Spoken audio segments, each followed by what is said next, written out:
आपका मेरे चैनल में स्वागत है। पूज्य संत श्री बजरंगदास बापा का आश्रम गुजरात राज्य के भावनगर जिले में बगदाना में स्थित है। बजरंगदास बापा का मूल परिवार राजस्थान से था, लेकिन वह लोग भावनगर जिले में सालों से बस गए थे। शुरुआत से ही वह रामानंदी भिक्षु 1906 में हनुमान मंदिर झांझरिया के छोटे से गांव आदेड़वाड़ में उनका जन्म हुआ था। माता का नाम शिव कुंवरबा और उनके पिता का नाम हरिदास बापू था। जब उनका जन्म हुआ तो उनके माता पिता ने उनका नाम भक्तिराम रखा, क्योंकि वह सभी ऐसा मानते थे कि भक्तिराम भगवान शिव और नारायण का पूर्ण अवतार है। उन्होंने गांव में दूसरे मानक तक अध्ययन किया था और साल 1915 में वह पहली बार नासिक कुंभ मेले में गए थे। बजरंगदास बापा ने चित्रकनी नदी पर चित्रकूट पहाड़ के पास अपना मुख्य साधना आश्रम बनाया। 28 साल की उम्र में उन्होंने योग सिद्धि मिली। उनके गुरु ने उन्हें अपना मार्ग निर्धारित करने और उन्हें बजरंगदास बापा नाम देने का निर्देश दिया। बापा ने बाद में सभी को बापा सीताराम कहने के लिए कहा। यही कारण है कि उनके नाम पर उनके गुरु और भगवान श्री राम का नाम याद किया जाता है। जब वह 30 साल की उम्र में वह हिमालय गए थे। बापा का मतलब है कि एक महान उम्र का बच्चा काफ़ी प्राकृतिक, आसान, प्रेम भावी, निर्दोष भाव और वह युवा बच्चों के साथ भी खिलते हैं। वह साधारण जीवन के अनुयायी है।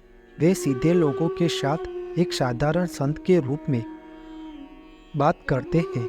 इस तरह परम पूज्य संत श्री बजरंगदास उर्फ बापा सीताराम महाराज पूरी तरह से विनम्रता पूर्वक प्रशंसा के पात्र बने थे। उन्होंने कई चमत्कार दिखाए, लेकिन उन्होंने उनके लिए ज़्यादा प्रचार नहीं किया।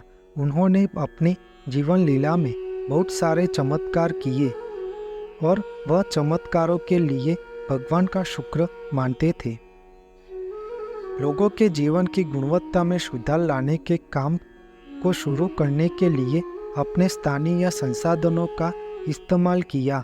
उन्होंने समाज सेवा, जरूरतमंदों की सेवा, भोजन की व्यवस्था भी की थी।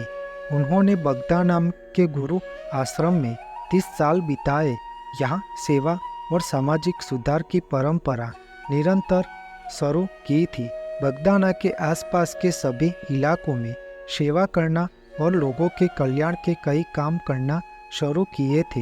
वह न केवल धार्मिक और आध्यात्मिक संत थे, लेकिन एक प्रबल देशभक्त भी थे। उन्होंने 1959 में से आश्रम में खाद्य क्षेत्र शुरू किया गया है, इस विचार को ध्यान में रखते हुए कि आश्रम के सभी भविष्य के आगंतुकों को पूरा धर्म मिलेगा। उन्होंने समाज सुधार के लिए बहुत सारे काम किए थे। उन्होंने साल 1977 दौरान शांतिपूर्वक उन्होंने शरीर त्याग दिया था। उनके जीवन पथ पर समुदाय के लोग आगे आए हैं और ट्रस्ट स्वयंसेवक हर जगह वह समाज सेवा का प्रयास करते हैं, जैसे कि बाढ़, भूकंप और अकाल के समय ग्रामीणों को अपने प्रश्न अपने आप लेकर हल कर रहे हैं। भजन मंडल संगठन भी शुरू किया गया है ताकि भक्ति पथ का प्रचार फैले और समाज में जागरूकता आए। स्वास्थ्य और सुरक्षा के क्षेत्र में भी बहुत काम किया जा रहा है, जैसे कि रक्तदान कार्यक्रम, गरीब लड़की की शादी के विवाह की लागत आदि के लिए विभिन्न प्रकार की सेवा परियोजनाएं की गई है। बगदाना के मंदिर का ध्वज भी दूरी से देखा जा सकता है। मंदिर परिसर बहुत अच्छी तरह से विकसित किया गया है। मंदिर में हनुमान जी और गणेश जी के मुख्य मंदिर के अलावा बजरंगदास बापा का आश्रम के परिसर में कई छोटे मंदिर हैं। उस मंदिर में बापा का समाधि मंदिर, बापा का ध्यान मंदिर, राम लक्ष्मण सीताजी हनुमान जी मंदिर, अन्नपूर्णा देवी मंदिर, काल भैरव की प्रतिमा और भी बहुत कुछ देख सकते हैं। बापा सीताराम की पुराने मधुली चरण पादुकाएं और उनके द्वारा उपयोग की गई कुछ वस्तुएं भी वहाँ प्रदर्शित है। मंदिर में आने वाले सभी भक्तों को प्रसाद का लाभ मिलता है। मंदिर में 25 से 30 हजार भक्त रविवार को प्रसाद ग्रहण करते हैं।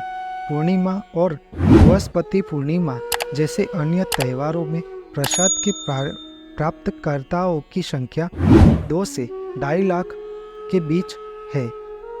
प्रसाद यहाँ जाति धर्म के किसी भी भेदभाव के बिना वितरित किया जाता है। मंदिर में लाखों श्रद्धालु दर्शन करने के लिए आते हैं और मंदिर में लोग दान भी बहुत देते हैं। उन्हीं दान से सेवा का अच्छा कार्य और समाज के जरूरतमंद लोगों की सेवा भी होती है। आपको मेरी यह माहिती अच्छी लगी हो तो मेरे चैनल को लाइक, शेयर, कमेंट, सब्सक्राइब करें और बेल आइकन को दबाना ना भूलें। जय स्वामीनारायण।